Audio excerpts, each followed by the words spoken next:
Do you need a formal business plan for your business? And if you don't, how can you plan your business so it's profitable and successful and create a document that can guide you through your business growth? Welcome to Explore Your Enthusiasm, episode 277 with me, Tara Zweiger. Today's deep dive into business plans comes to you because my boss level patrons voted that I make this episode this month. If you want to know more about that, check out the show notes at tarazweiger.com/podcast 277.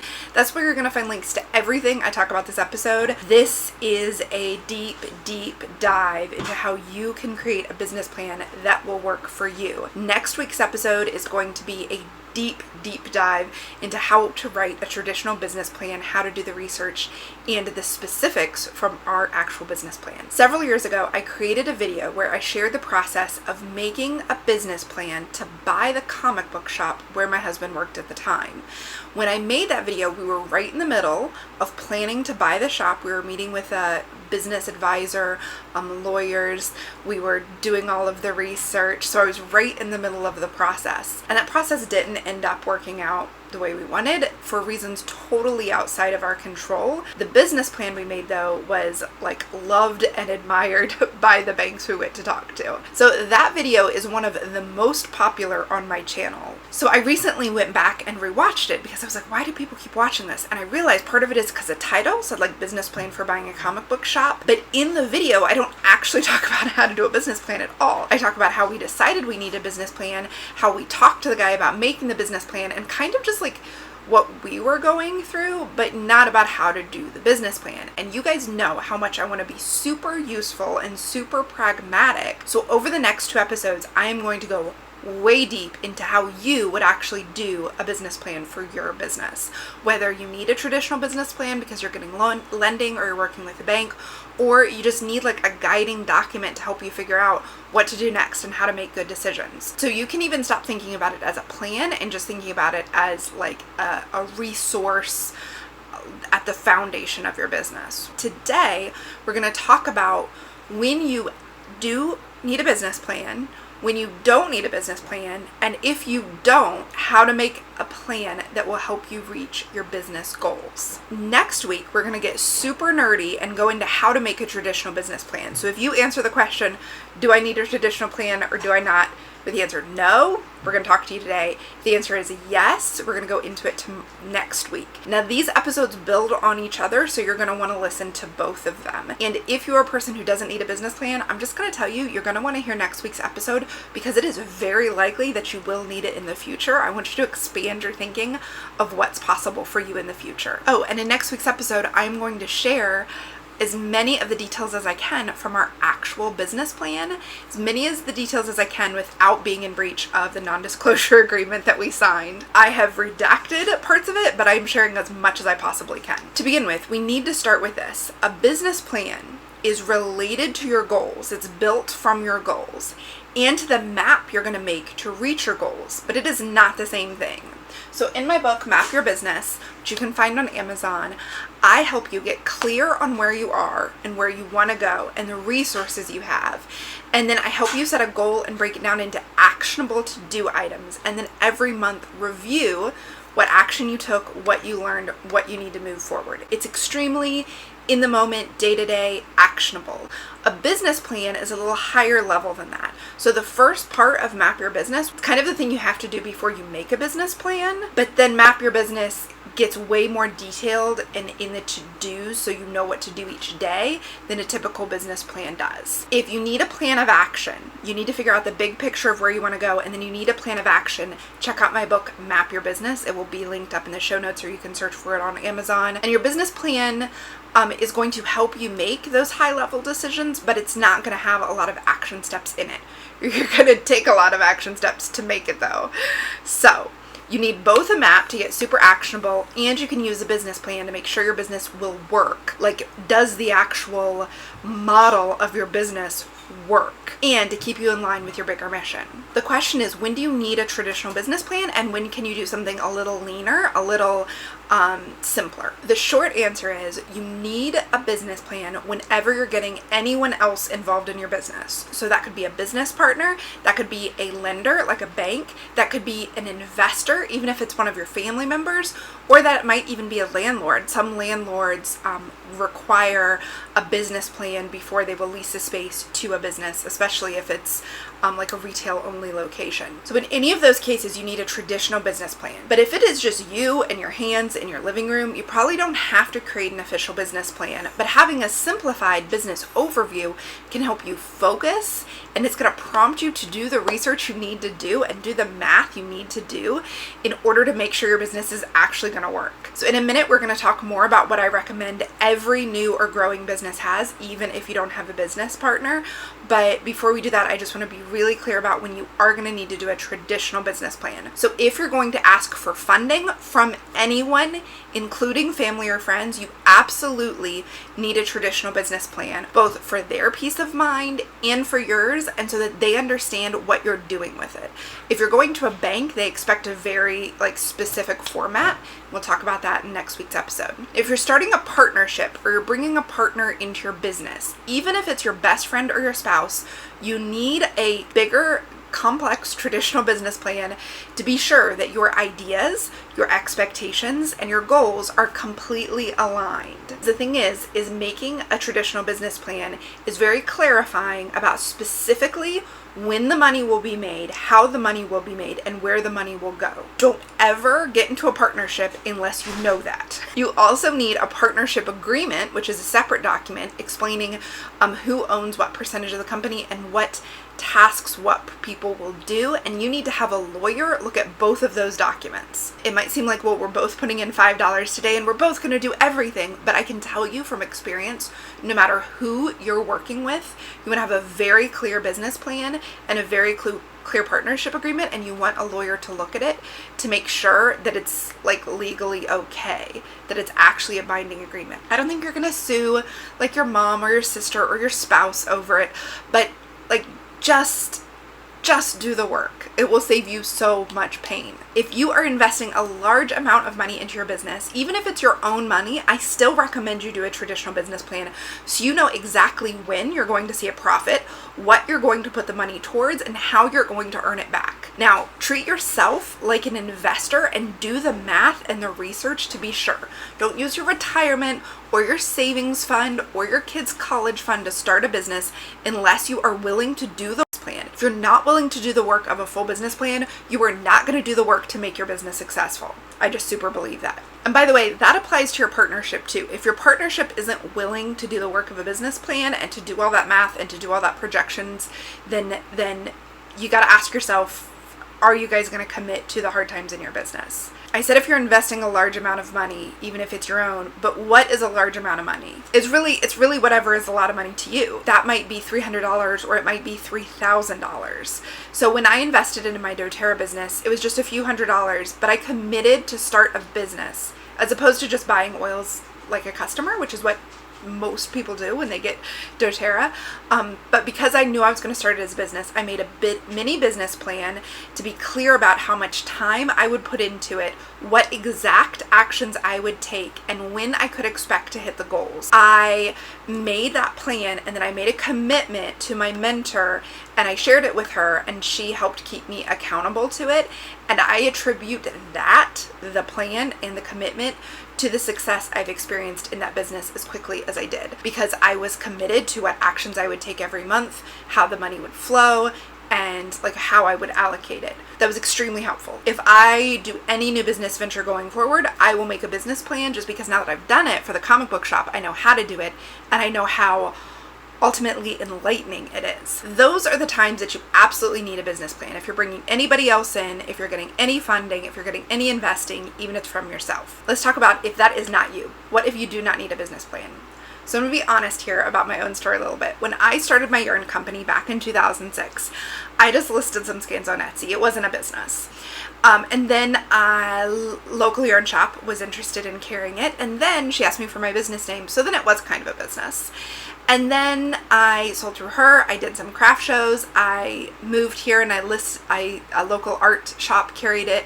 And for all of those months, I didn't keep track of expenses or even sales. We hand built my first website in HTML. I didn't keep track of any of it, but it wasn't really a business. If you guys have listened to my podcast, is it a business or is it a hobby? You know, that is one of my questions is, do you take it seriously and do you have a plan? So when I got serious about being profitable so that I could quit my day job, and this is in my own head, I made a Post-it note marketing plan with just like 4 things on it. And I did a spreadsheet where I did the math to figure out how much yarn I needed to make in order to make a specific sales goal. And I set the goal to hit that goal for 3 months in a row before I would know my business was sustainable enough to quit my day job. That's not really a business plan, but they were the documents I could work from. They were in stone. They were typed up. They were in print documents that I could work from and refer back to and kind of guide my decisions. I teach you how to do that in the Starship program. I teach you both how to make a marketing plan and how to figure out how much of something you need to sell in order to hit a sales goal. When I wanted to talk to my husband about quitting my day job to make yarn full time, when it went from being in my head to being something I was like, hey, do you think we should do this? I wrote up some notes, which is the most formal business plan I ever really made for my yarn company. And it included, now this is, you're going to hear some notes, you're going to be surprised what it included. It included spreadsheets that had sales data, profit math, projected sales for upcoming shows, because I was traveling across the country to do some shows. So it had the expenses associated with those shows, projected expenses associated, and projected sales associated, and how many skeins of yarn I would need to make for those shows, and the calendar of how I would make them.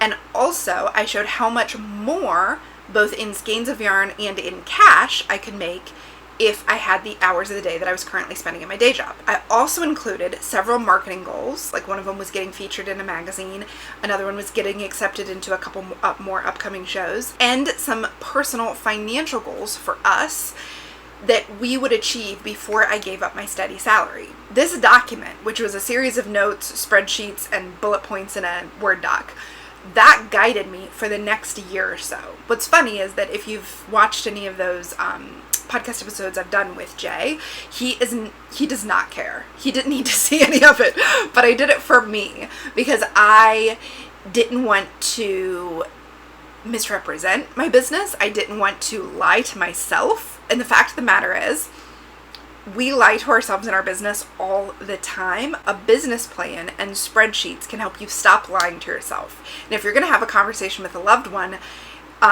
it just helps to know the truth about what you're talking about if you're uncertain. So look at it like that, being honest with yourself. So that document guided me for the next year or so. And whenever I've had a new challenge or a new goal or a new aspect of my business, I've always done something kind of similar. Where are sales now? What are expenses now? What are the marketing goals? And if I do those marketing goals, what's the expected outcome? So for me, the simplified business plan has been vital in seeing the overall health and direction of my business. And again, it's something kind of outside of the quarterly maps that I make to reach a specific goal, but they're kind of interactive, right? Like your business plan needs to reflect your goals, but then your map helps you figure out, what do I do with those goals? Let's talk about how to make a simplified and effective business plan that can help you reach your goals. I am going to share some suggestions from the SBA. They have the most amazing resources for calculating all kinds of things. Go to sba.gov, and I'm going to make suggestions based on the SBA and also suggestions based on working with hundreds of creative businesses who have both quit their day jobs, started retail bricks and mortar shops, built studios on land, got business loans for all kinds of amazing things. This is what will help you do that. Before we get into that, I want to remind you that your business plan is a living document. This is something that the SBA advisor said to me, and I was like, but really, you're going to use it as you operate your business. So when we talk about projected cash flow, what you're going to do is, if you have it in a spreadsheet, like if you have a very complex business with lots of different expenses, you're going to want it in a spreadsheet with each line, but next to the projected list for March of 2020, you should also have an actual column for your actual expenses of March 2020, so that it updates and it learns from you and you learn from it as you go. And if that all sounded scary, like chill out. I'm going to help you with it. It's going to be fine. You want enough details in this business plan to help you make decisions, but not so much that you get overwhelmed. So in this simplified version, you don't have to get crazy with data and stats and industry specific stuff. The SBA suggests identifying these areas.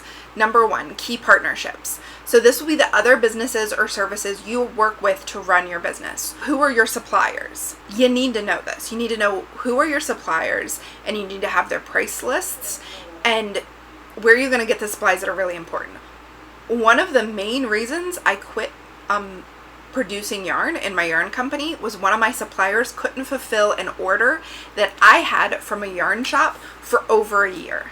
That was a real bottleneck in my business. So you need to know who your suppliers are. Also, what shows or shops will you work with? Who will be buying or selling what you make? Is Etsy one of your business partners? Is PayPal? What are the main services and businesses you're going to work with? Are you partnering with another business to do promotion for each other? Are you in a group like the Starship and we're one of your partners in encouragement and accountability? Also, if you're working with anybody, like I work with Jolie to edit the podcasts, I work with Holly to get it all uploaded and sent to the various places that it goes and keep me on tasks. Those are my key partnerships. The next thing is key activities. What do you actually do in your business? What are the activities that you have to do? So maybe it's make yarn, label yarn, photograph yarn, list yarn on Etsy, and then marketing activities. And then what are the methods you use to sell? So like assume somebody knows nothing about your business. Are you doing it online? Are you doing it at a craft show booth? Are you doing it in retail locations? That question alone is going to impact your profit margin. If you sell entirely to retail locations wholesale, that's a different profit margin than if you sell entirely online. It's also an entirely different set of actions you're going to take. So what are the activities involved in having your product wherever your product is sold? The next thing is key resources. What do you already have that's going to serve you in your business? I don't want you to forget experience, education, skills, even ones that were acquired in entirely unrelated fields, like household management or making a website for your hobby. You've acquired so many skills and abilities and education doing other stuff. You want to make sure you list that. For starters, this section is going to make you feel great. And also it's going to help you realize maybe you can use some experience in a different way. Also include an audience you already have, whether it's just your personal Facebook page or it's your Instagram or your email list or visitors to your website. What are the resources you already have to share your work with? The next section is your value proposition. The SBA says, this is a quote, make a clear and compelling statement about the unique value that your company brings to the market. In other words, what does your thing give the customer?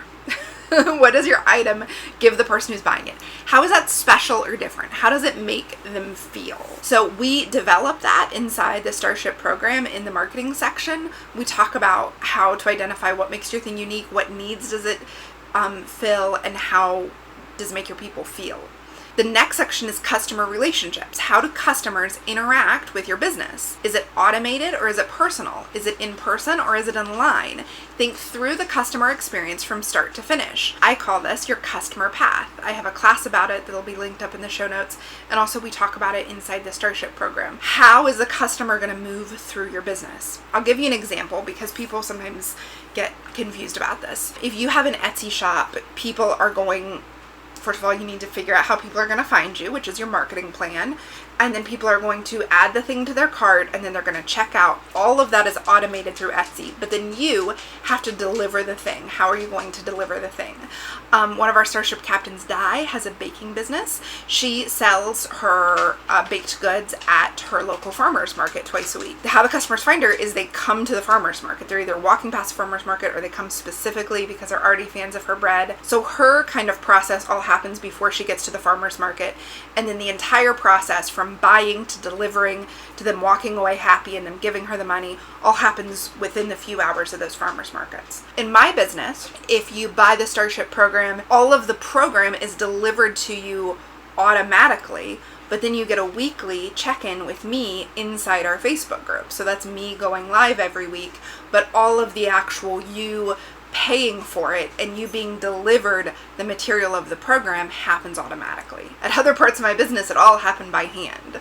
I had to send 1 million emails by hand to make it happen. Also, sometimes I deliver classes in person. That's a different kind of entire path and relationship. Okay, so the next section is customer segments. You need to be specific when you name your target market. Who are the people who are going to buy your thing? You might have several different segments. Who are they? How does your business serve them? Why do they want what you sell? Your business is not going to be for everybody, so it is important to have a clear sense of who your business will serve and how it serves them uniquely. The next section is channels. That's what the SBA calls it, but it's another word. What are your channels of communication with people? What tools are you going to use? The next section is cost structure. Are you going to have a business that reduces the price or increases the value? Because that's usually how businesses differentiate themselves from each other. But in your handmade business or your creative business, I want you to think about your costs. Like, what are your biggest costs?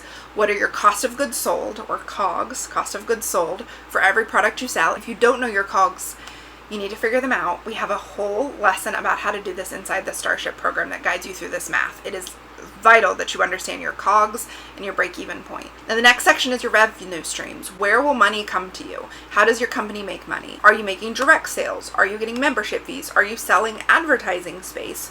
Are you selling your product at a craft show, but you're also selling some of it wholesale? So if your company has multiple revenue streams, which I hope it does, you want to list them all. So now those are the sections that the SBA recommends. I know that might feel like a lot, but I promise most of those questions I asked, you already know the answer to. You already have that information in your business. When you are starting a new business, I recommend you having every single one of those sections, every single one of those questions I asked answered. Oh, if you're not taking notes because you're driving your kids to school or you're washing your dishes while you're listening, remember that everything, all of those questions in the transcript of this episode is at tarsviger.com/podcast 277, or you can click on that link wherever you're watching this, like below wherever you're watching or listening. It's all the questions. You can copy and paste it from there. You can open up your journal and answer them there. It's all written out. So most of you already have businesses. So I'm going to make an even more simplified plan for you, because I know you're busy, you've got things to do, but you realize as I was asking some of those questions that you don't have some of those answers. Oh, and by the way, I'm adding on something that the SBA didn't add on that is so vital. At the minimum, you need to have the value proposition, which is something you're going to work out over time. So it's okay if you don't know it immediately today. You need to be thinking about it. So what exactly do you sell? And what does it do for the customer? Ideally, how is that different from other businesses? But a lot of times as creatives get like real swirly when we try to think about how we're different. We get stuck in the comparison trap. So the other way to ask is, how does your customer feel when she gets it? The next section you need to have is your target customer profile. The customer that you best serve, who is she? The person who loves your work. What is true about her? The more specific you get in this area, the easier it'll be for you to find more people like her. I know we think sometimes specificity narrows it down, but specificity helps you find there's whole entire groups and subcultures of people you don't even know that are going to love your product. The more specific you get, the easier time you'll have finding them. So what exactly is your best customers like? And maybe you're like, well, Tara, I have a 25-year-old who completely loves my product for her first home, and I have a 55-year-old who completely loves my product, maybe a higher end product, for her second beach house. Make two different customer profiles. Now the next section you need is, what is your next goal? Where are you going? The whole point of having a business plan is to help you go someplace. So you can use my book, Map Your Business, to help you figure that out, but you need to know what's your next goal. And then the next section, which everybody needs in every part of their business plan, is financial reality. Before you can make any big decision in your business, you need to know where you are financially, and I'm kind of freaked out by how many of us don't know this and how long I didn't know this. Financial reality includes the following things. What is the cost of goods sold for every single product you sell? What is your overall business overhead? What is your business break-even point? That is the point of sales each month where you're going to become profitable. It's okay if you don't know that yet. Have your spreadsheet of at least the last year in monthly sales and expenses. Those things are your financial reality picture. Now, I guide you through all that in one of the lessons of the Starship program and give you a whole week to do the math and gather the numbers and all that. I explain what every single one of those terms are, because it's okay if you don't know it. You're not alone if you don't know it. Almost everybody that's ever worked with me starts out not knowing it, and I guide them through knowing it, because you just can't make any other decisions until you know that. When I talk about having the last year, by the way, that means however long you've been in business. If you've only been in business for 3 months, you're only going to have 3 months. You want it in monthly sales and expenses because it will be so much more helpful to compare month over the same month last year than it is to compare January to February. December and January are always going to be really, really different. And if you're in January and you're looking back at December's numbers, you will feel like trash. But if you're in January and you look at last January's numbers, you're going to feel a little better most of the time, unless something bad has happened in your business overall. That's the thing. Even if your business is like growing, it's never going to look like a straight line, especially in between months like December and January, between months like March and July. It's not going to go up forever. There are going to be months that go down. And that's true in all of your stats on Instagram, your YouTube views, your podcast downloads. There will be months that dip down because of whatever's happening, right? Like after January, everybody's credit card bills come due and they just spend a lot of money in December. Maybe the kind of business you have, if you are in the knitting industry, July and August have really low sales. If you're in the northern hemisphere, if you're in the southern hemisphere, it might be January, February. People just don't buy your thing year round the exact same way all the time. Even business help and guidance, people don't buy in the same amount every month exactly the same. Having it month by month is super helpful. I include in the Starship program actually a spreadsheet to help you do that. The next section you really need to have is financial projection, and don't run away scared. I didn't do this for a long time either. It's okay, deep breaths. I want you to consider what you have planned in the marketing section, which is the next section, and your current growth track that you're on, which you'll be able to see if you've been keeping track of your sales month to month. And then you can see what will your sales be like in the next 6 months per month. Let's say you're in September or October, and you see that your business has slowly been increasing, let's say 5% in a month, but last November was a low month. So you're kind of going to adjust what you're projecting for this coming November, or let's go back to January, right? Maybe November and December are great months, but you're going to project that January is going to be lower than December, but because you've been growing all year, it's probably higher than last January. Now, the important part to include here is your expenses. What do you know expenses you'll have those months? What craft shows are you doing? What travel are you doing? What supply orders do you need to make? What will your expenses be? And if you have rent or you have overhead for your business, obviously you'll include that too. Now, in a lot of our online businesses, those numbers are extremely tiny and you might think not worth looking at. But if you need to spend, let's say $300 to get a better rate on your supplies than if you just ordered $150 worth, you need to make sure that order lines up with a month when your sales are going to be higher, or that you have a plan to sell the stuff you make from those extra supplies. So if you have a craft show coming up in November, you need to stock up for the craft show. You're going to have to buy the stuff in September and October. How? Where is the money going to come from? Day by day, you're probably only going to be looking at the next month or two's projected expenses and income. But if you're taking on a big new expense, like you're like, I need to buy a new spinning wheel, I'm going to build a dye studio, I want to rent out an office space, you want to project out further to find where your break-even point is going to be and what sales will need to increase in order to hit that point. That's financial projection.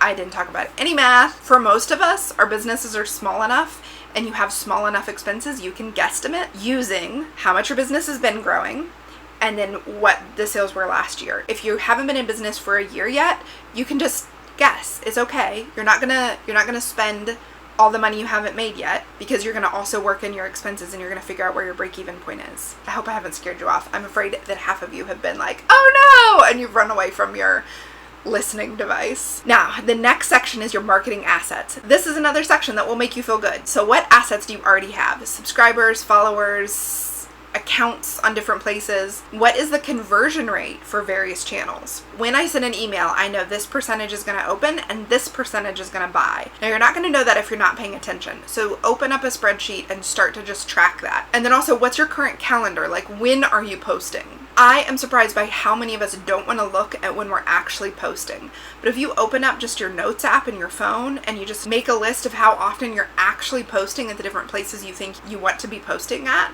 that will help you get clear about what you could do, what you could change. It's not about beating yourself up or thinking about what you haven't done. It's about being really honest about where you are right now. The next section is your marketing plan. What will you promote?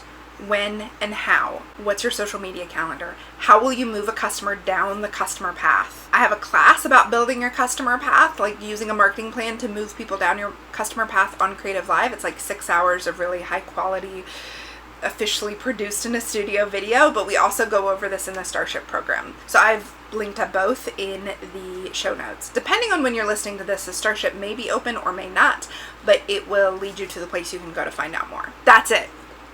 That's all of the hundreds of million things you need to do for a business plan, but not really. It really comes down to marketing and profitability. It comes down to knowing where you want to go first, profitability, and then marketing. If you put them in that order, it will be much easier to figure out because everything impacts everything else, but you can't do any of it till you know where you want to go. You don't want to market a product that's not profitable, so you got to figure out your numbers first, and then your marketing is how you're going to reach those numbers. Really, it can feel overwhelming, and that's okay. You're not alone in that.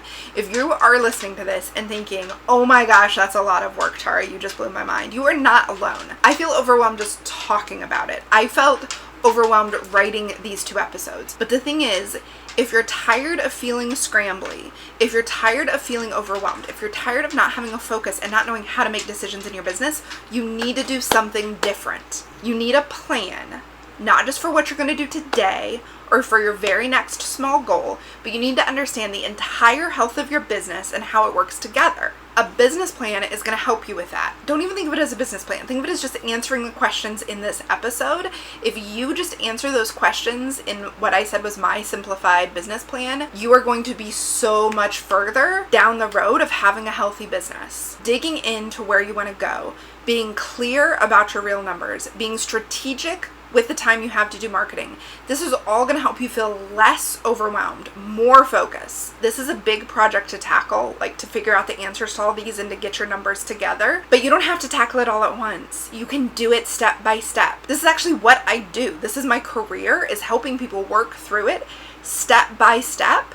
Not so that they have some official business plan, but so that they have the information and the knowledge and the data to grow and make better and better decisions in their business. Now, whether they want to grow their business really big or they want to just grow it a little bit so it's more sustainable or they want to spend less time in it, you need to do this to know how to do any of those goals. Now, not knowing how your business actually works is one of the biggest mistakes I see people make. I'm going to be teaching a free masterclass about that mistake and how to avoid 3 more mistakes I see creatives make all the time in their businesses.